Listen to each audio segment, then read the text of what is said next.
Greetings to you in the name of our Lord and Savior Jesus Christ. இந்த வீடியோவில் மனிதன் ஆவி ஆத்துமா சரீரமா படைக்கப்பட்டான் அப்படின்ற நம்மளுடைய நம்பிக்கையை கொஞ்சம் ஆராய்ந்து பார்க்கலாம் வாங்க. Let's go. இந்த நம்பிக்கைக்கு 1 தெசலோனிக்கேயர் 5ஆம் அதிகாரம் 23ஆம் வசனம் ஆதார வசனமா சொல்றாங்க. அந்த வசனம் படிச்சுட்டு அது கொஞ்சம் ஆராய்ந்து பார்ப்போம் வாங்க. Now may the God of peace make you holy in every way and make your whole spirit and soul and body be kept blameless until our Lord Jesus Christ comes again. So இந்த வசனத்தை அடிப்படையாக வச்சு தான் ஆவி ஆத்மா சரீரம் என்ற நிறைய அந்த தலைப்பில் நிறைய பிரசங்கங்கள் பண்ணப்படுது. நிறைய பைபிள் ஸ்டடீஸ்லாம் கூட நீங்கள் கேட்டிருப்பீங்க. நிறைய ஆர்டிகல்ஸ்லாம் கூட நான் படிச்சிருக்கேன்.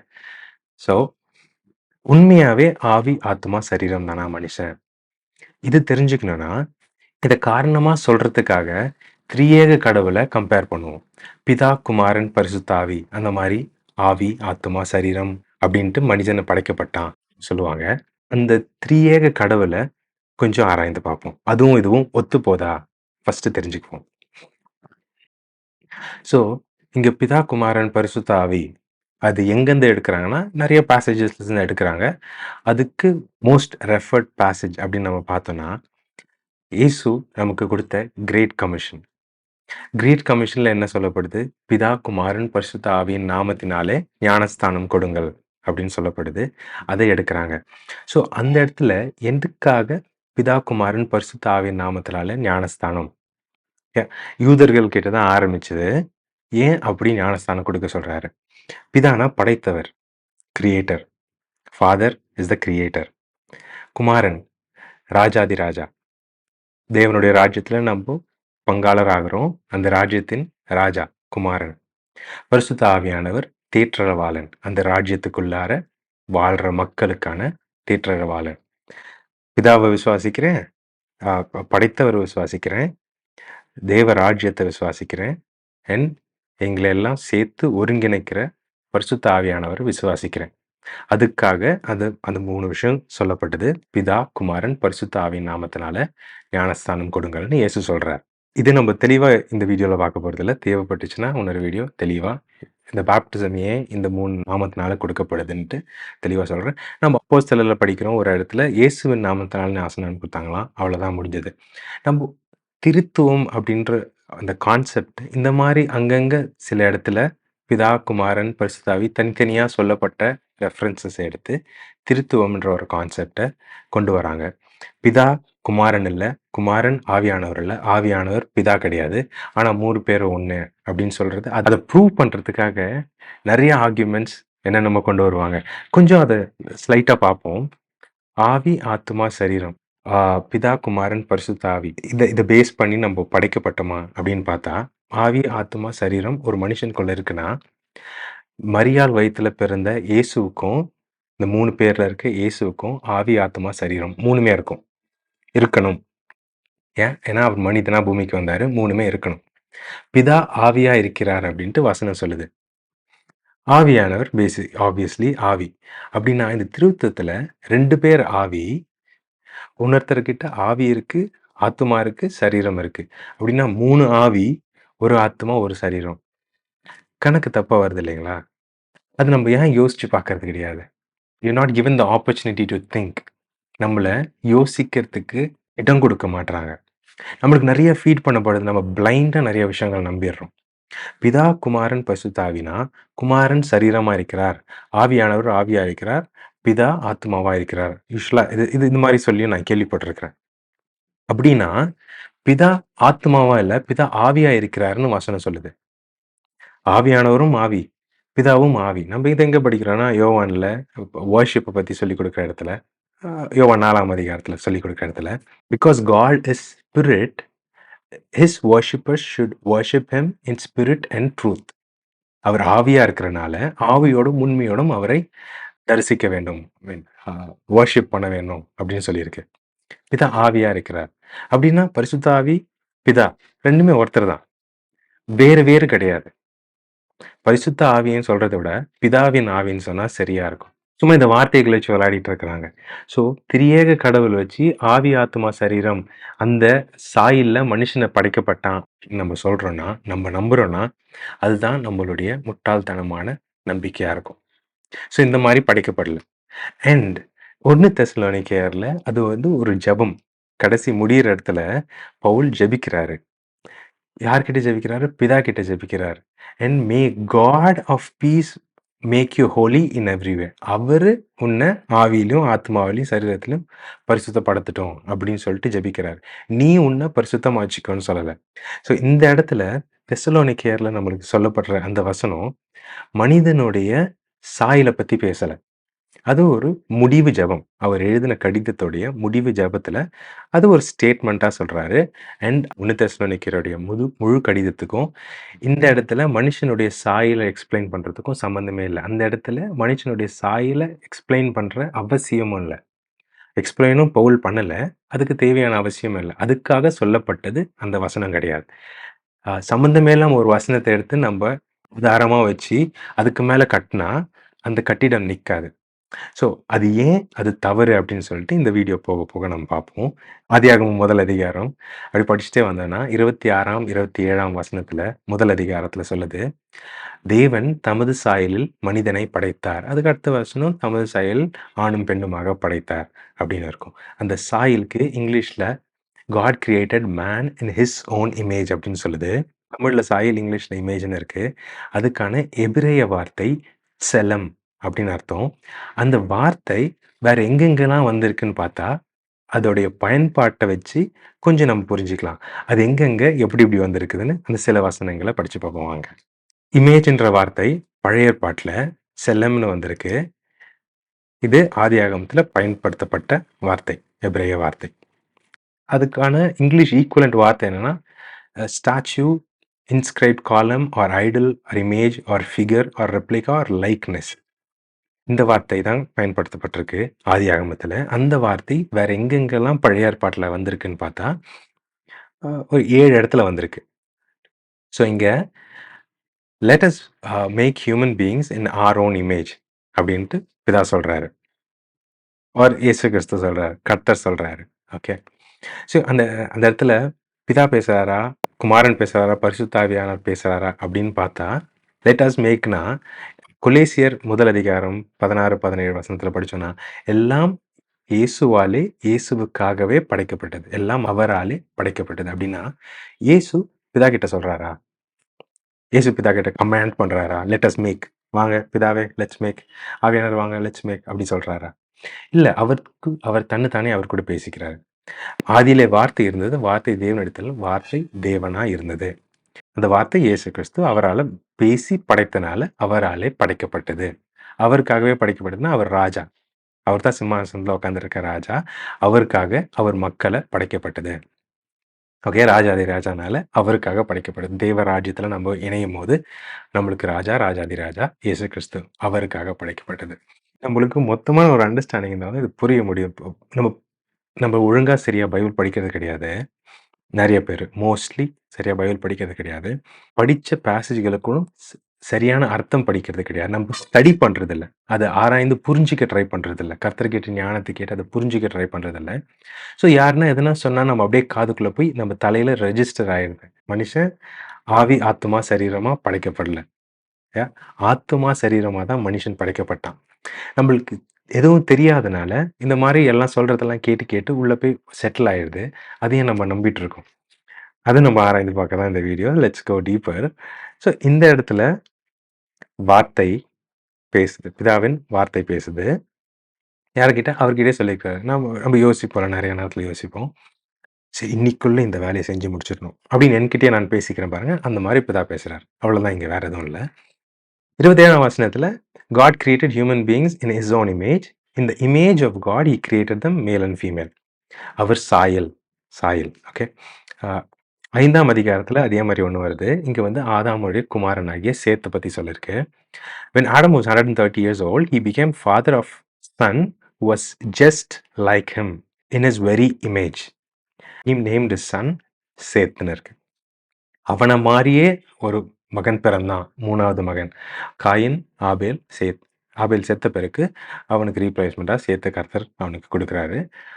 ஆதாமுடைய சாயல்லே இருந்தனால, காயின் ஆதாமோட சாயல் இல்லையா? அப்ப ஏன் சேத்துக்கு மட்டும் சொல்றாரு? காயினுக்கு இந்த ஸ்டேட்மெண்ட் ஆதாம் குடுக்கல. கர்த்தர் குடுத்தாருன்னு ஏவாள் சொல்றாங்க. ஆதாம் மாரியே அவன மாரியே இருந்தனால, எக்ஸாக்ட்டா ரெப்ளிகா ஒரு குளோன் மாரி, ட்வின்ஸ் மாதிரி, ஐடென்டிக்கல் ட்வின்ஸ் ஒருத்தர் மாரி ஒருத்தர் இருப்பாங்க. அந்த மாரி இருந்தனால, இன் ஹிஸ் வெரி இமேஜ்ன்னு இந்த இடத்துல அந்த வார்த்தை அப்படி பயன்படுத்தப்பட்டிருக்கு. ஆதியாகமம் 9:6 வசனத்துல God made human beings in his own இமேஜ்ன்னு இருக்கு. It is the same as Genesis chapter 1. இதே வார்த்தை இன்னும் 2 இடத்துல வருது. என்னாகமும், ஆமோஸ். அந்த 2 இடத்துல வரும்போது, அந்நிய தேவர்கள் அப்படின்னு நம்ம சொல்லுவோம்ல. Pagan gods. நம்ம பேய்ங்கலாம் சொல்லுவோம். பேயின்லாம் சொல்லுவோம்.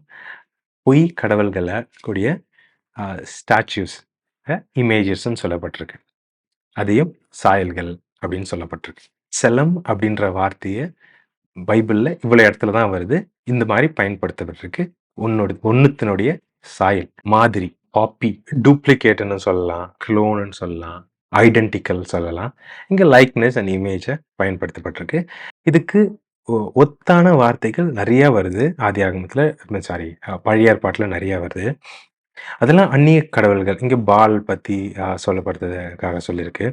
பொய் கடவுள்கள குறிக்கிற மாரி நெறைய இடத்துல வருது. எக்கச்சக்க ரெஃபரன்ஸஸ் இருக்கு. விதவிதமான வார்த்தைகள். இந்த இந்த இந்த மாரி விஷயம் கல்லு இதெல்லாம் வச்சு செதுக்கி செய்யப்பட்டது. அதுக்கு ரெஃபர் பண்ற இமேஜ்ன்ற வார்த்தை நெறைய இடத்துல பழைய ஏற்பாட்டுல இருக்கு. இந்த வார்த்தைய புதிய ஏற்பாட்டுல எங்கெங்கலாம் பார்க்கலாம்? இதுக்கு ஒத்தான வார்த்தைகள் எப்படிலாம் இது வந்திருக்கு. செலம் அப்படின்னு சொல்ற நம்ம இந்த வார்த்தைய புதிய ஏற்பாட்டுல எப்படி பார்க்கலாம்னா, புதிய ஏற்பாடு கிரேக்கத்துல எழுதியிருக்கு. ஸோ நம்ம இங்கிலீஷ் வேர்ட் இமேஜுக்கு ஈக்குவலன்ட்டான என்னென்ன வார்த்தை கிரேக்கத்துல இருக்குன்னு நம்ம பார்ப்போம். இதுக்கு க்ளோஸ்லி ஈக்குவலன்ட்டான வார்த்தை அப்படின்னு நம்ம பார்த்தோம்னா, இக்கான். இக்கான்னு சொல்லிட்டு எபிரேய வார்த்தை. இதான் அந்த வார்த்தை. இமேஜுக்கு ஈக்குவலன்ட்டான வார்த்தை. அண்ட் இது சரியான கிராஸ் ரெஃபரன்ஸோட பொருந்துது. ஆதியாகமத்துல தேவன் தமது சாயலில் மனிதனை படைத்தார். அதுக்கான ஒத்த வாக்கியம் கொலோசியர் 1:15ல வருது. அங்க Christ is the visible image of the invisible God. பிதாவுடைய காணக்கூடிய உருவமா இயேசு இருக்கிறார் அப்படின்னு சொல்லியிருக்கு. அது க்ளோசஸ்டான ஒரு ரெஃபரன்ஸ். அண்ட் இன்னும் 2 இடத்துல எங்க வருதுன்னா, 1 கொரிந்தியர் 11:7 வசனத்துல, "Man should not wear anything in his own on his head while worshiping, for man is made in God's image and reflect God's glory. And women reflects man's glory." ஆதாம தான் கர்த்தர் அவர் சாயல்ல படைச்சாரு.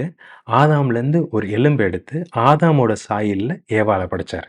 ஆதியாகமம் 1 அதிகாரம் 27 வசனத்துல, தேவன் தமது சாயலில் ஆணும் பெண்ணுமாக படைத்தார், மனிதனை படைத்தார் அப்படின்னு இருக்கும். ஆதாம தான் படைக்கிறாரு. ஒருவன் அல்லவா படைத்தார் அப்படின்னு நம்ம படிக்கிறோம் அந்த வசனம். ஒருவரை தான் படைக்கிறாரு. அவனுக்குள்ள இருந்து ஏவாள உருவாக்குறாரு. அவர் சாயல்ல மண்ணுல செய்து மூச்சை கொடுத்து உண்டாக்குனது ஒரே ஒரு ஆதாம். ஆதாமுடைய விலா எலும்பை வச்சு ஏவாள உண்டாக்குறாரு. Okay, so women came from man. She is the image of man. Man came from God. Man is the image of God. Okay, அதுவும் தெளிவான அண்டர்ஸ்டாண்டிங். அதான் இங்கே சொல்லப்படுது. 1 கொரிந்தியர்ல 11ஆம் அதிகாரம் 7ஆம் வசனத்துல அதான் சொல்லப்பட்டிருக்கு. அண்ட் அதே வார்த்தையும் பயன்படுத்தியிருக்கு கிரேக்கில். 2 கொரிந்தியர் 3ஆம் அதிகாரம் 18ஆம் வசனத்துல எப்படி சொல்லுது, அங்கேயும் அந்த வார்த்தை பயன்படுத்தப்பட்டிருக்கு. So all of us who have had that veil removed can see and reflect the glory of the Lord. And the Lord, who is the Spirit, makes us more and more like him as we are changed into his glorious image. அப்படின்னா நம்ம முழுசா அவர் சாயல் ஆகல. அது இங்க என்ன சொல்லப்படுதுன்னா, நம்ம பாவத்துல விழுந்திருக்கிறோம். நம்ம புடமிடப்பட்டு பரிசுத்தமாய் அவர் சாயலா ஆகுறோம். அதுக்கு ஆவியா இருக்கிற பிதா வேலை செய்றாரு அப்படின்னு சொல்லியிருக்கு. பிதா இங்க ஆவியா இருக்கிறார். இங்க இயேசுவ சொல்லல, பிதாவ சொல்லியிருக்கு. 3 பேருமே ஒருத்தர் தான். நம்ம பிரிச்சு பார்க்குற பழக்கம் நம்மகிட்ட இருக்கிறதுனால பிதான்னு சொல்றேன். பிதா, குமாரன், பரிசுத்தாவி 3 பேரும் ஒருத்தர் தான். ஒருத்தர் வேறுபட்டவர்கள் கிடையாது. 3 பேரும் ஒருத்தர் தான். 3 பேரும் எல்லா வேலையும் செய்வாங்க. 3 பேருக்கும் எல்லா பவரும் இருக்கு. 3 பேர் ஆர் த சேம். நம்ம டிஃப்ரெண்ட் இடத்துல டிஃப்ரெண்ட் நேம்ஸ் சொல்லி கூப்பிடுறோம். ஒரு இடத்துல தாய் தன் பிள்ளைகளை நேசிப்பது போல கர்த்தரை நேசிக்கிறார். அப்ப நம்ம மத கேரக்டர் வருதுல்ல. விமன் ஆயிடுவாரா? அப்படி நம்ம பிரிஞ்சுக்க முடியாதுல்ல. நம்ம ஆடுகளா இருக்கும்போது, நம்மள மேய்க்கும்போது அவர் மெய்ப்பனா இருக்கிறார். அவர் ராஜ்யத்தின் மக்களா சிட்டிசன்ஸ் ஆஃப் ஹெவனா இருக்கும்போது, அவர் நம்மளுக்கு ராஜாதி ராஜாவா இருக்கிறார். நம்ம பாவிகளா இருக்கும்போது, நம்ம மீட்க வரும்போது, அவர் சேவியரா இருக்கிறார். நம்மள படைக்கும்போது, அவர் படைப்பாளியா இருக்கிறார். படைத்தவரா இருக்கிறார். நம்மள சரீரம் மாறிய திருச்சபையில ஒருத்தர் ஒண்ணு சேர்க்கும்போது, அவர் ஆவியா இருக்கிறார். கவுன்சிலரா இருக்கிறார். கம்ஃபர்டரா இருக்கிறார். அவருக்கு நெறைய பெயர்கள் இருக்கு. அவரு கர்த்தர். அவர் கடவுள்ன்னு சொல்லலாம். நம்ம நம்ம கர்த்தர்ன்னு சொல்லி பழகிருச்சுல. லார்ட் தான் கர்த்தர். ஆக்சுவலி அவர் கடவுள். அவர் கடவுள், அவன் மனுஷன். கடவுள் ஒருத்தர் தான். அவர் விதவிதமா வெவ்வேறு இடத்துல பார்க்குறோம். அதனால தான் பிதா, குமாரன், பரிசுத்த ஆவியின் நாமத்தினால ஞானஸ்நானம் கொடுங்கள் அப்படின்னு அவர் சொல்றாருன்னா, பிதாவாகிய படைத்தவர், குமாரனாகிய ராஜா, பரிசுத்த ஆவியான கம்ஃபர்டர். ஆவி ஆவியின் மூலமா தான் எல்லாத்தையும் ஒன்று சேர்த்து வழிநடத்துறார். ஆகாயத்து பறவைகள் பாருங்கள், அவைகள் விதைக்கிறதும் இல்லை, அறுக்கிறதும் இல்லை, களஞ்சியங்களை சேர்த்து வைக்கிறதும் இல்லை. அவைகளை படைத்த உங்கள் பிதா அவைகளுக்கு அனுதினமும் போஷிக்கிறார். எப்படி போஷிக்கிறார்? ஆவியானவர் மூலமா அந்த பறவைகளை எங்க போகணுமோ அங்க கூட்டிட்டு போய் அங்க சாப்பிட வைக்கிறார். ஏன் மேல இருந்து மண்ணு அவங்களுக்கு பட்டல. தேடி போய் சாப்பிடுது. எப்படி கர்த்தர் பிதா போஷிக்கிறார்னா, ஆவியானவர் மூலமா செயல்படுத்துறார். ஆவியானவர் மூலமா இந்த பூமியில எல்லா செயல்களும் செய்றார். நம்மளுக்கு எப்ப மழை வரணும், எப்ப வெயில் அடிக்கணும், எப்ப பூகம்பம் வரணும், எப்ப வெல்கனோ எரப்ட் ஆகணும், எப்போ சுனாமி வரணும், எப்போ ஒரு மனுஷன் பிறக்கணும், எப்போ ஒரு மனுஷன் சாகணும், எப்போ நம்மளுக்கு சாப்பாடு கிடைக்கணும், எப்போ நம்ம எங்க போகணும், எப்ப நம்ம எதை யோசிக்கணும், எந்த நேரத்துல எந்த சிந்தனைய செயல்படுத்தணும், எது பாவம், எது பாவம் இல்ல. இந்த மாரி ஆனா வழிகாட்டுதல், இந்த வழியில நட, இந்த வழியில நடக்காத, இது செய், இது செய்யாத, எல்லா விஷயங்களும் நம்மள கட்டி காக்கிறவரு ஆவியானவர். ஆவியின் மூலமா, பிதாவின் ஆவி மூலமா அது செய்றாரு. அதனால அந்த கேரக்டர் ஆவியானவரும் தனியா நம்ம வச்சுக்கிறோம். நம்மளுக்கு ஆறுதல் குடுக்கறது, நம்ம சந்தோஷம் குடுக்கறது, நம்மளுக்கு கிஃப்ட்ஸ்லாம் குடுக்கறது, நெறைய வரங்கள் குடுக்குறாரு. ஆவியின் மூலமா குடுக்குறாரு. டெலிவர் பண்றாரு. நம்மளுக்கு அ புதுசா ஒரு ஒரு ஒரு ஒரு விஷயம் புரியல. அதுக்கு அண்டர்ஸ்டாண்டிங் நம்ம தலைக்குள்ள வரணும். எப்படி வருது? பிரெயின்ல ஒரு யூஎஸ்பி டிரைவ பிளக் பண்ணி டவுன்லோட் பண்றாரு கர்த்தர். ஆவியானவர் நம்மளுக்கு அது உள்ள போட்டுறாரு. ஆவியின் மூலமா நம்மளுக்குள்ள வந்து ஹி இஸ் ஃபீடிங். இயேசுவும் ஆவியில பேச முடியும். பிதாவும் ஆவியில பேச முடியும். ஆவியானவரும் ஆவியில பேச முடியும். அவங்கள பிரிக்கக்கூடாது. கடவுள பிரிக்கக்கூடாது. ஒரே கடவுள் தான். அதனால தான் இவ்ளோ பிரச்சனை நெறைய பேருக்கு. இந்த பிரச்சனைக்குள்ள திருத்தத்துக்குள்ள நெறைய பேர் சண்டை போட்டுக்கிறாங்க. Yeah! So that's funny. So இந்த இந்த வார்த்தைக்கான ரெலவென்ட் இன்னொரு வார்த்தையும் வருது புதிய ஏற்பாட்டுல. அது யாக்கோபுல 3ஆம் அதிகாரத்துல வருது. இந்த வார்த்தைக்கு கிரேக்கத்துல ஹோமோயோசிஸ் அப்படின்ற அர்த்தம். இந்த வசனம் என்ன சொல்லுதுன்னா, sometimes a it praises our God. அந்த நாவ பத்தி பேசப்படுது. 3ஆம் அதிகாரத்துல நாவ பத்தி பேசப்படும். இந்த நாக்கு sometimes it praises our Lord and Father and sometimes it curses those who have been made in the image of God. சில நேரத்துல இந்த நாவு அவர போற்றி துதிக்குது. ஆனா சில நேரத்துல அவர் சாயல்ல படைக்கப்பட்ட மனுஷன சபிக்குது. அவர் சாயல்ல படைக்கப்பட்ட மனுஷன். அதனால இந்த இடத்துல அது பயன்படுத்தப்பட்டிருக்கு. அப்படின்னா பிதாவோட சாயல்ன்னு இங்க சொல்லுது. பிதா ஆவியா இருக்கும். நம்ம ஆவியா இருக்கோமா? ஏன் நம்ம சரீரமா பிசிக்கலா இருக்கோம். கடவுள் ஸ்பிரிச்சுவல் காட். அவர் ஸ்பிரிச்சுவல் ரெல்ம்ல தான் இருக்கிறாரு.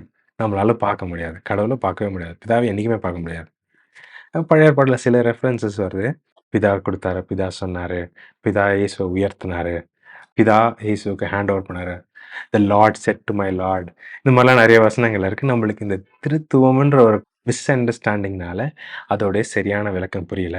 இதெல்லாம் நான் எக்ஸ்பிளைன் பண்ணணும்னா ஏகப்பட்ட வசனங்கள் இருக்கு. பைபிள் ஃபுல்லா நிறையா இருக்கு. புதிய ஏற்பாடுலயும் இன்னும் 2 இடத்துல இந்த மாதிரி சிமிலரான வார்த்தை வருது இமேஜுக்கு. இங்க வந்து அந்நிய தெய்வங்கள பத்தி சொல்லப்பட்டிருக்கு. அந்நிய தெய்வங்கள பத்தி சொல்லப்பட்டிருக்கு. ஐடல்ஸ் பத்தி சொல்லப்பட்டிருக்கு. ஸோ இதுதான் அ பைபிள்ல இமேஜுக்கான ரெலவென்ட்டான வார்த்தைகள். மொத்தமா இந்த வார்த்தை பழைய ஏற்பாட்டுல 7 இடத்துல வருது.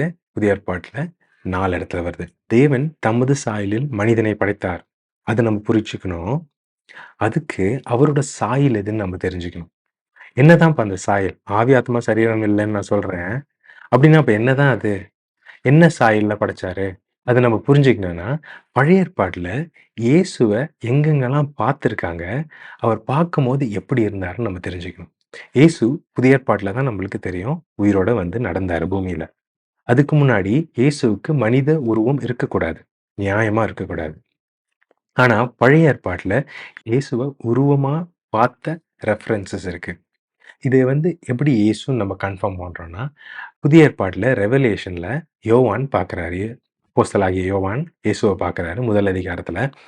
அந்த வசனங்கள் எங்கங்க வருதுன்னா, ரெவலேஷன் முதல் அதிகாரம் 12ஆம் வசனத்திலிருந்து 16ஆம் வசனம் வரைக்கும் இயேசுவ பத்தி சொல்லியிருக்கு. உருவத்த பத்தி சொல்லியிருக்கு. அவர் பார்க்க எப்படி இருந்தாரு?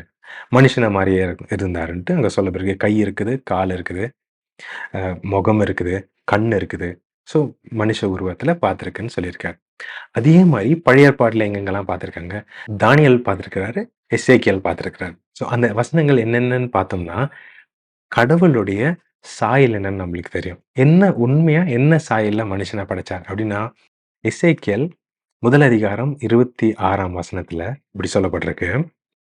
Above this surface was something that looked like a throne made of blue lapis lazuli, and on the throne, high above, was a figure whose appearance resembled a man.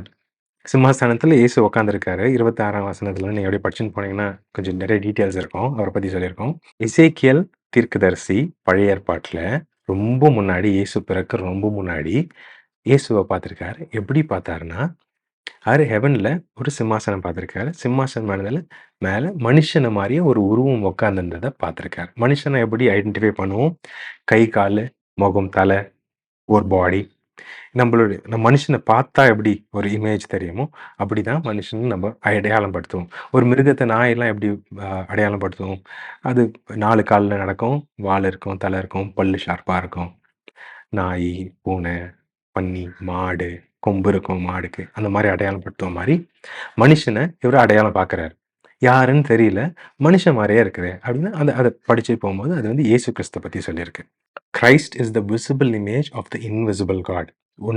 கொலேசியர் முதல் அதிகாரம் 15ஆம் வசனம். Christ is the visible image of the invisible God. பிலிப்பியர் 2ஆம் அதிகாரம் 6ஆம் வசனம். Though he was God. யாரு? Jesus Christ. அவர பத்தி சொல்லிட்டு இருக்கு. Though he was God, he did not think of equality with God as something to cling to. Instead, he gave up his divine privileges and took the humble position of a slave and was born as a human being. இது மனுஷனா வந்து பிறக்கிறார். அதுக்கு முன்னாடி கடவுளா இருந்தாரு. He did not think of equality with God to something to be cling to. அப்படின்னா கடவுளுக்கு சமமா தன்னை நினைக்காம கீழ் தாழ்த்தி வரார். இதை சொல்றதுக்காக பிரிச்சு பேசியிருக்கு. தோ ஹி வாஸ் காட் அப்படின்னா அவர் தான் காட். ஸோ இந்த மாதிரி நம்ம வேற ஒரு விஷயத்த எக்ஸ்பிளைன் பண்றதுக்காக பிதா, குமாரன், பரிசுத்தாவின் பிரிச்சு ஒரு விஷயத்த எக்ஸ்பிளைன் பண்றாங்க. பைபிள் அப்படிதான் அப்போஸ்தலர்கள் எக்ஸ்பிளைன் பண்ணியிருக்காங்க. அதை வச்சு நம்ம திருத்துவம்ன்ற ஒரு கான்செப்டை டிரைவ் பண்ண முடியாது. கர்த்தர் ஒருத்தர் தான். ஸோ இயேசுவுக்கு கமிங் பேக் ஹியர், இயேசுவுக்கு அங்கே ஒரு சாயல் இருந்துச்சு, சிம்மாசனம் இருந்துச்சு, அங்கே உட்காந்துருந்தார் இங்கே வர்றதுக்கு முன்னாடி. அதான் பிலிப்பியர் சொல்லுது. கொலோசியர்ல காணக்கூடாத பிதாவின் காணக்கூட சாயலாய் இயேசு இருக்கிறார்னு கொலேசியர் 1:15 படிக்கிறோம். ஸோ இங்கே எசேக்கியேல் சிம்மாசனத்தில் யாரோ உட்காந்துருக்காரு. அவர் பார்க்க இஸ் அப்பியரன்ஸ் ரிசம்பிள்ட் அ மேன் அப்படின்னு சொல்றாரு. மனுஷன் மாறி இருந்தது. மனுஷ சாயல்ல அவர் உட்காந்துருந்தாரு. தானியேல் 3:25 இங்கேயும் இயேசுவை பத்தின ஒரு ரெஃபரன்ஸ், அவருடைய சாயலுக்கான ரெஃபரன்ஸ். இங்க வந்து ஷாத்ராக், மேஷாக், ஆபேத்நேகோ அவங்க நெருப்புல போடுறாங்க. அப்ப நேபுகத்நேசர் சொல்றாரு, look, நேபுகத்நேசர் shouted, I see 4 men unbound walking around in the fire unharmed, and the fourth looks like a god. 4 மனுஷங்களை நான் பார்க்கிறேன். 4வது மனுஷன் கடவுள் மாதிரி தெரிகிறாரு. அப்படின்னா கடவுள் மனுஷன் மாதிரி தான் இருந்திருக்கிறார். மனுஷன் மாதிரி. அதனால தான் நிறைய கடவுள்களுக்கு கை கால்லாம் வச்சு செதுக்குவாங்க. தமிழ்நாட்டில் இருக்கிறனால நிறைய இந்து கடவுள்களுக்கு கை, கால் இருக்கும், தலை இருக்கும், சென்ட்ரல் பாடி இருக்கும், தொப்புள்லாம் இருக்கும். மனுஷனை மாதிரி ஃபுல் ஃபிகர். எக்ஸ்ட்ரா கைகள் இருக்கும், தலை வேற ஷேப்ல இருக்கும், நிறைய தலைகள் இருக்கலாம். ஆல் டுகெதர் பார்த்தா ஒரு மனுஷ உருவம், டிஃபார்ம்டு மனுஷ உருவம் எக்ஸ்ட்ரா டெரஸ்ட்ரியல் மனுஷ உருவம் மாதிரி, இன்னும் அன்காமன் மனுஷ உருவம் மாதிரி இருக்கும். இங்கே இவர் பார்க்குறாரு, இவர் கிறிஸ்டியன் கிடையாது. கர்த்தரை தெரியாது இவருக்கு, நேபுகத்நேசர். அவரு 4 பேர் 3 பேர்ல நம்ம போட்டோம். 4வது மனுஷன் யாரு? அப்படின்னு கேட்குறாரு. அது அந்த 4வது மனுஷன் கடவுள் மாரி தெரியிறாரே! 4 மனுஷங்க. ஸோ, இயேசு அந்த இடத்துல வராரு. அந்த அது எல்லாருக்கும் இயேசுன்னு தான் தெரியும். அந்த நெருப்புல அவங்க கூட அவங்கள புரொடெக்ட் பண்றாரு. கடவுளுக்கு இவங்க உண்மையா இருந்தாங்க. அதனால கடவுள் வந்து அவங்கள புரொடெக்ட் பண்றாரு. நெருப்புல இறங்கி, நெருப்புல பொசுங்கி சாகாம. அங்க கர்த்தர் அறியாதவன் அவர பார்த்து, "அவர் கடவுள் மாரி இருக்கே!" அப்படின்னு சொல்றான். கடவுள் இல்லன்னா இவங்கலாம் இந்த மாரி இந்த நெருப்புலருந்து காப்பாத்த முடியாதுன்னு வெளிய வந்து சாட்சி குடுத்து, இந்த கடவுள தான் எல்லாரும் கும்பிடணும் அப்படின்லாம் சொல்றாரு. So he looked like a man. நான் கிறிஸ்டியன் சாட்சி கொடுக்குறாரு பழைய ஏற்பாடுல. God looked like a man. நேபுகத்நேசருக்கு ஆவியில பார்க்க முடியாதுப்பா. பிசிக்கலி மேன் மாரி இருந்தார். தானியேல் 7ஆம் அதிகாரத்துல தானியேலுக்கு ஒரு விஷன் வருது. அங்க அந்த விஷன்ல இயேசுவ பார்க்குறாரு. எப்படி பார்க்குறாரு? தானியேல் 7:13. As my vision continued at night, I saw someone like a son of man coming. I saw someone like a son of man coming with the clouds of heaven. He approached the ancient one and was led into his presence. Ancient one na பிதா, son of man na இயேசு. அதுதான் பழைய ஏற்பாடுல differentiation. Son of மேன்னு சொல்லியிருக்கு. அப்படின்னா மனுஷ சாயல்ல இயேசுவை பார்த்துருக்காரு தானியேல் 7ஆம் அதிகாரத்துல. 10ஆம் அதிகாரத்துல நிறைய reference like a son of man இருக்கும். அதை நான் குயிக்காக படிச்சிடுறேன். தானியேல் 10:9. Then I heard the man speak. Man இங்கே சொல்லப்படுறது Jesus Christ, God. I heard the man speak. When I heard the sound of his voice, I fainted and lay there with my face down to the ground. Daniel 10:11. And the man said to me, Daniel, you are very precious to God, so listen carefully to whatever I say to you. Daniel 10:16. Then the one who looked like a man touched my lips, and I opened my mouth and began to speak. Okay. Daniel 10:18. Then the one who looked like a man touched me again. I felt my strength returning. Yeah, like a man, like a man, like a man. Physical appearance தான் இங்கே சொல்லப்படுது. நமக்கு அது கான்டெக்சுவலாக இதை படித்தோன்னா physical appearance look like a man. So ஆதியில் தேவன் தமது சாயலில் மனிதனை படைத்தார் அப்படின்னு சொன்னால், படைக்கும் போது மனுஷ சாயலில் படைச்சிருக்காரு. இப்போ இருக்கிற மனிதனுடைய ஃபிசிக்கல் அப்பியரன்ஸ் தான் கடவுளுடைய அப்பியரன்ஸாக இருந்தது. ஸோ அவருடைய சாயலில் நம்மளை படைச்சிருக்காரு. கடவுளை பார்க்கணுமா? கண்ணாடி முன்னாடி பாருங்க, இப்படி தான் இருப்பார் கடவுள். அவர் ஆணை பாருங்க, அப்படிதான் கடவுள் இருப்பார். கை, கால், தலைலாம் அதே மாதிரி முகம் இருக்காது. ஃபிங்கர் பிரிண்ட்ஸ் எல்லாம் வேறே ஆகும். All of that identity will differ. The image, கடவுள் எப்படி இருப்பார்? மனுஷன மாதிரி இருப்பார். சார் நிறைய பேர் கடவுளை ஒரு பாம்பு கடவுளை கும்பிட்றாங்க, மாடை கடவுளை கும்பிட்றாங்க. நம்ம பைபிளில் மோசே காலத்தில் ஒரு லேம்பை கடவுளாக செய்து கும்பிட்டாங்க. அந்த காலத்தில் நிறைய அந்த மாதிரி விஷயங்கள் பண்ணியிருக்கிறாங்க.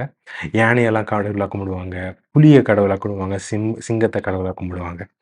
ஸோ கடவுள் அப்படி இருக்க மாட்டார். கடவுள் மனுஷன் மாதிரி இருப்பார். ஸோ பிசாசை அதை ட்விஸ்ட் பண்ணி மனுஷனுக்கு எக்ஸ்ட்ரா 2-3 தலையை வச்சு 10 தலை, 4 கை, வாழெல்லாம் வச்சு, குரங்கு முகம், யானை முகம் அப்படிலாம் கொடுத்து அந்த மாதிரிலாம் பண்ணுறாங்க. ஸோ மனுஷ சாயலில் தான் கடவுள் இருக்கிறார். கடவுள் எப்படி இருப்பாருன்னு நம்ம தெரிஞ்சுக்கணும்னா போய் கண்ணாடி முன்னாடி நின்று பாருங்க. உங்களை மாதிரி தான் இருப்பார் கடவுள். ஆல்ரைட். ஸோ அடுத்தது இங்கே நம்ம 1 கொரிந்தியரில் ஒரு வசனம் படித்தோம். 1 கொரிந்தியர் 11ஆம் அதிகாரம் 7ஆம் வசனம். அங்க man should not wear anything on his head when worshipping. ஆராதிக்கும் போது தலைக்கு மேலே எதுவும் போடக்கூடாது. ஆண், பெண் தலைக்கு மேலே கவர் பண்ணிக்கணும் அப்படின்னு சொல்லியிருக்கு. அந்த முக்காடு போடுறத பற்றி நீங்கள் நிறைய படிச்சிருப்பீங்க. நிறைய நிறைய முக்காடு போடுறத பற்றி நிறைய நீங்கள் கேட்டிருப்பீங்க. If needed I'll make a video on that some other time. அது கொஞ்சம் டீட்டெயிலாக ப்ராப்பராக எக்ஸ்பிளைன் பண்ணி. It is mandatory. முக்காடு போடலைன்னா தலையை மொட்டை அடிச்சுக்கணும். கர்த்தரை ஆராதிக்கும் போது முக்காடு போடலைன்னா தலையை மொட்டை அடிச்சுக்கணும். அதான் பைபிள் சொல்கிற ப்ரொசீஜர். ஸோ 1 கொரிந்தியர் 11ஆம் அதிகாரம் 7ஆம் வசனம். ஏன் தலையை கவர் பண்ணக்கூடாது ஆண் அப்படின்னு சொன்னால், for a man is made in God's image and reflects God's glory. கடவுளுடைய சாயலில் படைக்கப்பட்டனால அவன் கடவுளுடைய மகிமையை பிரதிபலிக்கிறான். And women reflects man's glory because women was created in man's image. கடவுளுடைய சாயல்ல படைக்கப்பட்டான் ஆண், ஆணுடைய சாயல்ல படைக்கப்பட்டா பெண். ஸோ பெண் கடவுள்கள் பொய். கடவுளோட சாயல்ல பெண்ண படைக்கல. ஆணுடைய சாயல்ல தான் பெண்ண படைச்சார். ஸோ பெண் இந்த நெறைய இந்து கடவுள்லாம் இருக்கிறாங்க. சும்மா பேர் சொல்றேன். Not for not not to make a controversy here. இந்த அ லக்ஷ்மி, சீதா, ஆ இந்த மாரிலாம் நெறைய நெறைய சொல்லுவாங்க. பெண் கடவுள். அது கம்ப்ளீட்லி டிமானிக். கடவுள் அந்த மாரி இருக்காரு. கடவுள் ஆண் மாரி இருப்பார். கடவுளோட சாயல்ல ஆண படைத்தாரு. ஆணோட சாயல்ல பெண்ண படைத்தாரு. So God will not look like a women. Yeah. Masculine gender basically. Uh, I'll just make this clear, okay? இந்த மத்த கடவுள்லாம் இருக்கிறாங்கல்ல, சிலை வழிபாடு இப்ப நான் சொன்னேன்ல, இந்த இந்து கோயில்ஸ் ஆல் ஆஃப் தட். அது எல்லாமே பொய். பைபிள் படி என்னுடைய நம்பிக்கை அதெல்லாம் பொய் கடவுள்கள். கடவுள்ன்னு சொல்லப்படுற பொய்கள். பேசிக்கலி பிப்ளிக்கல் அண்டர்ஸ்டாண்டிங்ல நம்ம பார்த்தோம்னா, அது எல்லாமே பேய் கணக்கு வரும். சாத்தான் கணக்குல வரும். Okay? I would like just want to make that point here very clear. அது எல்லாமே பேய்க தான். அப்படிதான் நான் என்னுடைய நம்பிக்கை. எப்பவுமே பேய்கள் தான். யாருன்னா கேட்டா கூட என் நம்பிக்கைப்படி பேயின்னு தான் சொல்லுவேன். பைபிள் படி அதெல்லாம் பேய்கள் தான். நான் கிறிஸ்டியன், நான் பைபிள் தான் ஸோ மத்தது எல்லாமே எனக்கு பேய்கள். இதுல ஒரு போனஸ் இன்ஃபர்மேஷன் நான் கூட கிளாஸ் பாருங்க. ஆதியாகமம் 5ஆம் அதிகாரம் 3ஆம் வசனத்துல படிக்கிறோம்னா, ஆதாம் 130 வயசு இருக்கும்போது, he became the father of a son who was just like him in his very image. இதே வார்த்தையை தான் God created man in his own image. ரெண்டுமே ஒரே வார்த்தை தான் பயன்படுத்தப்பட்டிருக்கு எபிரேயத்துல. இங்க சேத் அப்படின்ற மகன் பிறக்கிறான் ஆதாமுக்கு. ஆதாம் மாறியே இருந்தான்னா இன் இஸ் வெரி இமேஜ்னு கிளாரிஃபிகேஷனோட வசனம் சொல்லுது. அவனுடைய அச்சு அசலா அவன் சாயில்ல சேத் பிறந்தானா. அப்படின்னா சேத் வந்து ஆதாமுடைய பார்க்கும்போது முழுசா ஆதாம் மாதிரியே இருந்திருப்பான். ஸோ இந்த இன்ஃபர்மேஷன் வச்சு தேவன் மனிதனை தமது சாயலில் படைத்தார். அதை நம்ம கொஞ்சம் பார்த்தோம்னா இயேசுவுக்கு தான் வருவோம். இயேசுவுக்கு தான் வருவோம். இயேசுவோட அச்சு அசலா ஆதாம் இருந்திருப்பான். That's just bonus thought. நான் சும்மா யோசிச்சு பார்த்தேன். அப்படிதான் இருந்திருக்க வாய்ப்பு இருக்கு. I cannot justify it. இதுக்கு எதுவும் வசனம் எதுவும் கிடைக்கல. அதனால தான் 1ஆம் ஆதாம் 2ஆம் ஆதாம் அப்படிலாம் சொல்லும்போது அது ஒத்து போகுது. நிறைய விஷயத்துல நிறைய வசனங்கள்னால எனக்கு ஒத்து போகுது. ஆதாம் பார்க்க எப்படி இருந்திருப்பானா, இயேசுவை பார்க்க எப்படி இருந்திருப்பாரோ அதே மாதிரி ஆதாம் இருந்திருப்பான். பார்க்க அச்சு அசலா. Yeah. So that's the image.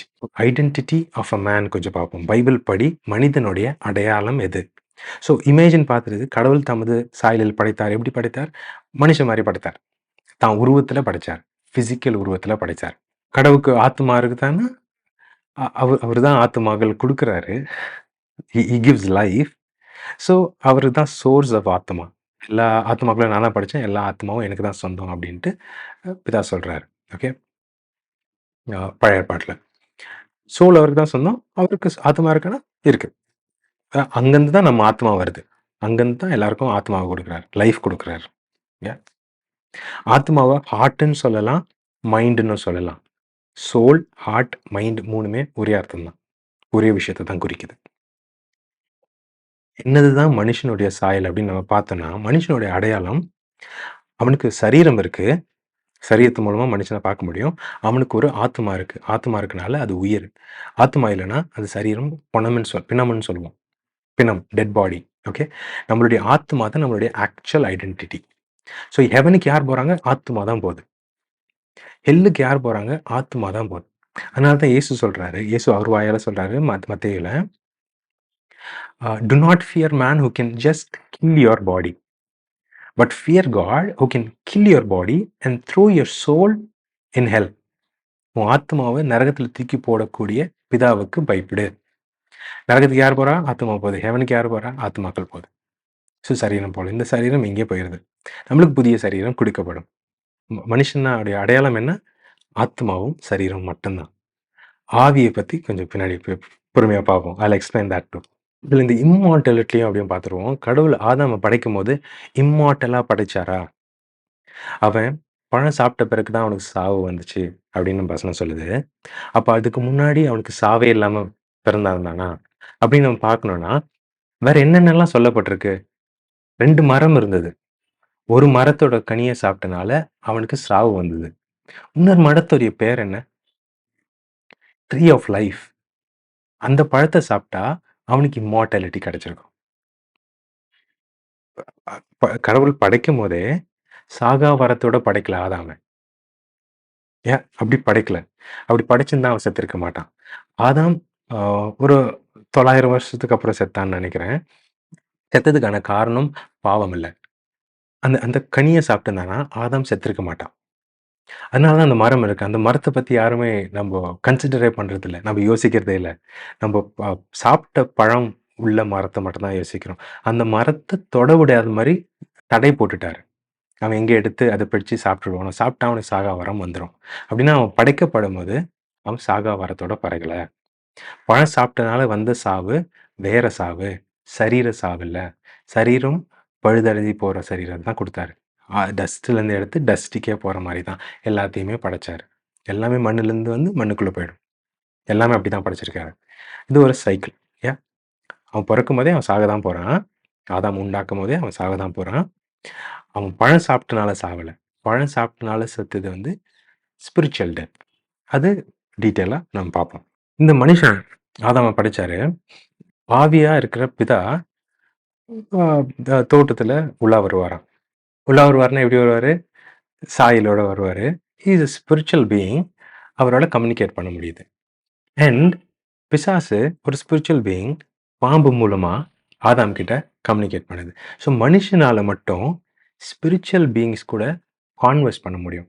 நம்ம பழைய ஏற்பாடுல நெறைய ரெஃபரன்ஸஸ் பார்க்குறோம். ஆபிரகாம், மோசே இவங்க கூடலாம் ஏஞ்சல்ஸ் மூலமா, ஸ்பிரிச்சுவல் பீயிங்ஸ் மூலமா கடவுள் பேசினாரு. கடவுள் டைரக்டாவும் பேசினாரு. God is a spirit. மனுஷனுக்கு அந்த ஒரு ஐடென்டிட்டியும் உண்டு. ஆவி, ஆத்துமா, சரீரம் சொல்றோம்ல. ஆத்துமா, சரீரம் மனுஷனது. இந்த ஆத்துமா, சரீரம் கொண்ட மனுஷனால அ ஆவிகள் கூட பேச முடியும். உறவாட முடியும். உறவாட முடியும். Abraham was a friend of God. உறவாட முடியும். We are all children of God. உறவாட முடியும். We can have a relationship with spiritual beings. அதனால தான் பேய் நம்மள பிடிக்குது. மனுஷனுக்கு மட்டும் தான் அந்த எக்ஸ்ட்ராவான ஒரு பவர் இருக்குது. நம்ம சிக்ஸ்த் சென்ஸ் மேனுக்கு மட்டும் தான் இருக்கு அப்படின்னு நம்ம சொல்றோம்ல. The ability to think sixth sense அப்படின்னு சொல்றோம்ல. ஆக்சுவலி மிருகங்கள்லாம் சிக்ஸ்த் சென்ஸ் இருக்கு. மிருகங்களுக்கே சிக்ஸ்த் சென்ஸ் இருக்கு. ஆ அ லயன் லயன்லாம் நீங்க டாக்குமெண்ட்ரீஸ் பார்த்தீங்கன்னா, அதுக்கு ஒரு அதுக்கு சிக்ஸ்த் சென்ஸ் இருக்கு. It can think with is mind. எப்படி வேட்டையாடணும்னு ஸ்கெட்ச் போடும். பேட்டர்ன்ஸ் இருக்கும். டெவலப் பண்ணும். ஆர்காஸ் அந்த கில்லர் வேல்ஸ்ன்னு சொல்லுவாங்க ஓஷன்ல. கில்லிங் ஸ்ட்ராட்டஜிஸை டெவலப் பண்ணும். இந்த மாதிரி மிருகங்களுக்கு மைண்ட் இருக்குது, திங்கிங் எபிலிட்டி இருக்குது. Orcas and dolphins are more intelligent than human பீயிங்ஸ்லாம் சொல்கிறாங்க. Yeah they have many skills but they are also intelligent. They can communicate. Orcas நிறைய லாங்குவேஜஸ், ஒவ்வொரு பேக் ஆஃப் ஆர்காஸ் வந்து டிஃப்ரெண்ட் லிங்குவிஸ்டிக்ஸில் தே கம்யூனிகேட். இதெல்லாம் நிறைய studies இருக்குது. நான் டாக்குமெண்ட்ரிஸ்லாம் பார்த்துருக்கேன். நீங்கள் தேடி பார்க்கலாம். சிங்கங்கள் கூட அதே மாதிரி தான். தனக்குன்னு ஒரு பேக்கு, அதுக்குள்ளே யாரும் சேர்க்காது. அந்த மாதிரி they can think. They can think. ஆறாம் ஸோ 6ஆம் அறிவு மட்டும்தான் மனுஷனை வித்தியாசப்படுத்தி காட்டுதுன்னா இல்லை, மிருகங்கள் they have sixth sense. So மனுஷனை எப்படி வித்தியாசப்படுத்தி மற்றதை விட்டு வித்தியாசப்படுத்தி மனுஷனை எப்படி பார்க்குறதுன்னா, மனுஷனால ஆவிக்குரிய ரெல்மு, ஸ்பிரிச்சுவல் ரெல்ம் கூட இன்டராக்ட் பண்ண முடியும். பேசிக்கலி கடவுளோட இன்ட்ராக்ட் பண்ண முடியும், ஏஞ்சல்ஸோட இன்ட்ராக்ட் பண்ண முடியும். அண்ட் ஏஞ்சல்ஸ் இன்ட்ராக்ட் பண்ண முடியும்னா அந்த ஸ்பிரிச்சுவல் ரெல்மில் தான் ஃபாலன் ஏஞ்சல்ஸாக இருக்குது, அவங்க கூடயும் இன்ட்ராக்ட் பண்ண முடியும். ஸோ அந்த அண்டர்ஸ்டாண்டிங்கோட இங்கே ஸ்பிரிச்சுவல் ரெல்ம்லேருந்து அவனுக்கு இன்ஃபர்மேஷன் வருது. He can communicate. Because he is able to communicate with spiritual realm, he has to choose who he listens to. அப்போது 2 பேர் இருக்கிறாங்க. ஏன் அந்த டைமில் பிசாசு ஆல்ரெடி தள்ளப்பட்டுட்டான். அந்த நேரத்தில் பிதாவும் இருக்கிறாரு. God is there. Holy Spirit பேசுறாரு. டெவில் பக்கம் பேசுறான். ஈவில் ஸ்பிரிட் பேசுறான். யாருக்கு கீழ்ப்படுகிறான்? ஆதாம் யாருக்கு கீழ்ப்படுகிறான்? அவனுடைய சாய்ஸ் இருக்கு. பரிசுத்த ஆவிக்கு கீழ்ப்படிஞ்சா, பிதாவின் ஆவிக்கு கீழ்ப்படிஞ்சா, good spirit or holy spirit. Okay, பிதாவின் ஆவி, இயேசுவின் ஆவி எல்லாமே ஒண்ணுதான். கிளாரிஃபை பண்றதுக்காக I'm just using different words here. Holy ஸ்பிரிட்டுக்கு கீழ்ப்படிஞ்சா அவன் பரிசுத்தமா இருக்கான். obeying God. Because he was created by God, he must obey God. He must obey his creator. He must obey his maker. He must obey his king, his shepherd. எல்லாமே. he must obey Holy Spirit. அது முறுமுறுத்து evil spirit, Satan கூட தள்ளப்பட்ட மற்ற தூதர்கள் அவங்களுக்கு கீழ்ப்படிஞ்சா is breaking the purpose of creation. இவருக்கு தான் கீழ்ப்படியணும், வேற ஒருத்தருக்கு கீழ்ப்படிஞ்சிட்டா இவருடைய சொல்ல புறக்கணிக்கிறான். இவர் சாப்பிட்டுக்கிறான்னு சொல்றாரு, இவர் சாப்பிட சொல்றான். இவனுக்கு கீழ்ப்படிஞ்சனால இங்க வெட்டி போச்சு. Spiritual death, disconnected from God. Good ஸ்பிரிட்டுக்கு கீழ்ப்படியாம ஈவில் ஸ்பிரிட் கீழ்ப்படுகிறான். இங்கே நம்ம அது கொஞ்சம் கிளியரா பார்க்கணும்னா, பரிசுத்த ஆவியானவருக்கு living spirit, living fountain, overflowing fountain, ever flowing fountain, living spirit. God is a living God, living spirit. And devil is a dead spirit. அழிவுக்காக வச்சிருக்கிறாரு, நாலந்து அடிச்சு தூக்கி போட்டாச்சு. Is a dead spirit, evil spirit, bad spirit. Living ஸ்பிரிட்டுக்கு கீழ்ப்படியாம dead ஸ்பிரிட்டுக்கு கீழ்ப்படிஞ்சனால இவன் சாவுக்குள்ள போயிட்டான். சாப்பிடும் நாவல் மறிக்குவாய், he died that day. Spiritually disconnected from God, so he died. இந்த டெத் என்னது? ஜட்ஜ்மெண்ட் டே அன்னைக்கு அவன் நரகத்துக்கு போகணும். அந்த டெத். இந்த டெட் ஸ்பிரிட் எல்லாரையும் எங்க கூட்டிட்டு போகுது? நரகத்துக்கு கூட்டிட்டு போகுது. அகலப்பாதையின் மூலமா நரகத்துக்கு கூட்டிட்டு போகுது. இந்த டெட் ஸ்பிரிட், ஈவில் ஸ்பிரிட்டை ஃபாலோ பண்றவங்க எல்லாம் சேர்ந்து போய் நரகத்துக்குள்ள விழப்போறாங்க. இவன் அதுக்கு கீழ்ப்படிஞ்சவனே பாவம் பண்ணிட்டான். டிஸ்ஒபீடியன்ஸ் இஸ் சின். கீழ்ப்படிஞ்சவனே இவன் நரகத்துக்கு போக ஆரம்பிச்சிட்டான். அந்த சாவு ஜட்ஜ்மெண்ட் டே அன்னைக்கு மரணம் தான் அவன் ஆதாமுக்கு கர்த்தர் முன்னாடியே அனௌன்ஸ் பண்ணாரு. இது நீ சாப்பிட்டீன்னா ஹெல்லுக்கு போயிடுவ, நீ மறிச்சிருவ, சாகவே சாவாய்.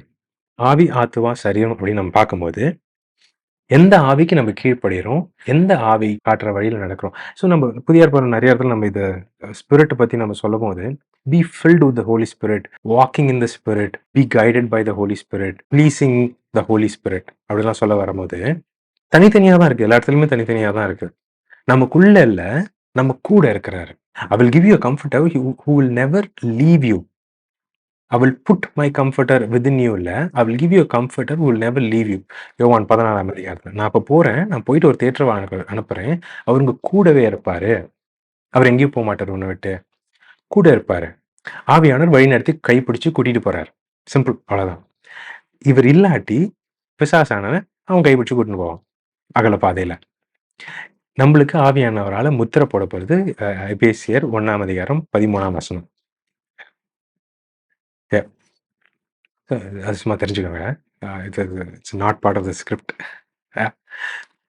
எபேசியர் 1ஆம் அதிகாரம் 13ஆம் வசனத்தை ஆவியானவரால் முத்திரை போட போடுறோம். எப்போ? இயேசுவை நம்ம நம்பும் போது பரிசுத்த ஆவியின் மூலமா முத்திரை போடப்பட்டு we are sealed for everlasting heaven, everlasting லைஃபுக்காக சீல் பண்ணப்பட்டோம்.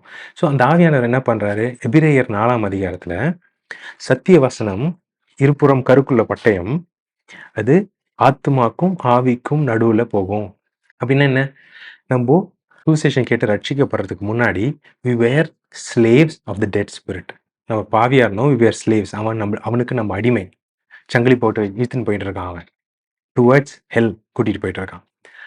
சத்திய வசனம் நம்ம மனம் திரும்பி தேடினால, இயேசுவை நம்பினால, நம்ம பாவத்தை அவர் சிலுவையில கழுவி தீத்தாரன்னு நம்பினால அந்த சத்திய வசனம் இந்த நம்மளுடைய செயினை வெட்டி ஆவிக்கும் ஆத்மாக்கும் நடுவில் இட் கேன் பியர்ஸ் த்ரூ வெட்டிட்டு நம்ம ரட்சிக்கப்படும் போது பரிசுத்த ஆவியின் மூலமா நம்ம நெத்தியில முத்திரை போட போடுறோம். We are in the yoke of Jesus Christ, His Spirit. Take my yoke upon you, which is light. என்னுடைய நுகத்தை எடுத்துக்கோங்க, இட் இஸ் லைட் அப்படின்னு சொல்லுவார்ல. அதுதான் நம்ம இங்க ஸ்லேவா இருந்தோம், அதை வெட்டி இந்த இடத்துல ஸ்லேவா கனெக்ட் பண்ணிட்டார், ஆவியானோட கனெக்ட் பண்ணிட்டார். ஸோ ஆவியானவர் நம்ம கூட வராரு. நமக்குன்னு ஆவி கிடையாது, நம்ம பிசிக்கல் பீயிங்ஸ், நம்ம ஸ்பிரிச்சுவல் பீயிங்ஸ் கிடையாது. ஏஞ்சல்ஸ் தான் ஸ்பிரிச்சுவல் பீயிங்ஸாக கர்த்தர் படைச்சாரு. எப்பவுமே ஹெவன்ட்ரி ரெல்ம்ஸ், ஸ்பிரிச்சுவல் ரெல்ம்ஸ் சொல்லும் போது நம்ம அங்கே வாழலை, நம்ம இங்கே பூமியில் வாழ்ந்துட்டு இருக்கோம். We are not spiritual beings, we are physical beings. We walk with the help and guidance and wisdom that comes from a spiritual being. We choose which one that is, either Holy Spirit or the evil spirit. எதனா ஒன்றுத்துக்கு கீழ்ப்படிஞ்சு நம்ம போயிட்டு இருப்போம், எதனா ஒன்றுத்துக்கு யாருன்னா எல்லாருமே கீழ்ப்படிஞ்சிருப்பாங்க. either God or the devil. 2 எஜமான்கள் இருக்கிறாங்க. மற்ற 6ஆம் அதிகாரத்தில் படிக்கிறோம். நம்ம மனுஷனா இருக்கும்போது, ஆத்துமா, சரீரம் ஆகிய மனுஷனா இருக்கும்போது, எந்த ஆவிக்கு நம்ம கீழ்ப்படிய போறோம் அப்படின்னு நம்ம சூஸ் பண்றதுல தான், நம்ப நியாய தீர்ப்புல எங்க நிக்கிறோன்றது இருக்கு. இல்லையா? அவ்வளதான். ஆவி, ஆத்துமா, சரீரம் அவ்வளதான். வேற எதுவுமே கிடையாது அதுல. எதுனா ஒரு ஆவிக்கு நம்ப நுகத்த குடுத்திருப்போம். அந்த ஒரு ஆவியோட நுகத்த நம்ம கழுத்துல மாட்டியிருப்போம். யோக். யோக்னா கழுத்துல போடுற சங்கிலிப்பா. நாய்க்கெல்லாம் கழுத்துல போடுவாங்கல்ல, அந்த மாரி. Either dead spirit or good spirit. So that spirit will guide us to the end, either destruction or life. That's a simple understanding. நம்ம வெறும் soul and body தான், spirit கிடையாது. We will be obedient to one spirit. Yeah. நிறைய வசனங்கள், எக்கச்சக்கமா வசனங்கள் இருக்கு. ஸ்பிரிட்டை பத்தி நம்ம கிளாரிஃபிகேஷன் கொடுக்கணும்னா, உங்களுக்கு அந்த மாதிரி எதனா வசனம் இருக்கு, இப்ப நான் சொன்னதோட ஒத்து போகலைன்னா கீழே கமெண்ட்ல சொல்லுங்க. அந்த வசனத்தை எப்படி இதுவும் அதுவும் இன்டர்செக்ட் ஆகாம அந்த வசனத்தை எப்படி புரிஞ்சுக்கிறதுன்னு I will give my understanding. This is completely my understanding. எடுத்துக்கிறதுக்கு அது அவங்க இஷ்டம். It's your choice, your free will to accept or believe in anything. So உங்களுக்கு எதனா ஒரு வசனம் இடிக்குது, அதோட இடிக்குது அப்படின்னு சொன்னீங்கன்னா நீங்கள் கீழே கமெண்ட் பண்ணலாம். கமெண்ட்லேயே I will give you my understanding of that particular verse that you post. நான் எல்லா வசனத்துக்கு கூட நான் ஒப்பு வச்சு பார்த்துட்டேன். Everything is clear for me with is understanding. எதுவுமே முரண்பட்டு போகலை. அப்படி இருக்குது, இது தப்பு, இதனால அந்த வசனத்தினால இது தப்பு அப்படின்னு கொண்டு வரீங்கன்னா அந்த வசனத்தை கமெண்ட் பண்ணுங்க. ஐ will give you detail understanding. And நீங்கள் என்ன புரிஞ்சுக்கிறீங்கன்னு கீழே சொன்னீங்கன்னா தான் உங்களுக்கு எவ்வளோ தூரம் தெரியும், அதை வச்சு எவ்வளோ தூரம் நான் சொல்ல முடியும்ன்ட்டு எனக்கு தெரியும். சார் கமெண்ட் பண்ணும்போது உங்களுடைய அண்டர்ஸ்டாண்டிங்கை டீட்டெயிலாக எக்ஸ்பிளைன் பண்ணுங்க. However long it is, I will read. பக்கம் பக்கமாக எழுதுறீங்கன்னா கூட I will read. Don't worry. My job is to give understanding. அது என் ஊழியம். And that's the end of this video, spirit, soul and body. If you find this useful, யாருன்னா ஒருத்தருக்கு share பண்ணுங்கள். அவருக்கு நீங்கள் தெரிஞ்சுக்கிறத நீங்களே போய் சொல்லுங்கள். If you want to follow me, மேலே இருக்க லிங்க்ல you can follow me, and கீழே இருக்க லிங்க்ல you can go check the other videos. May the Lord God give you more understanding on spirit, soul and body. In Jesus' name, Amen. Take care.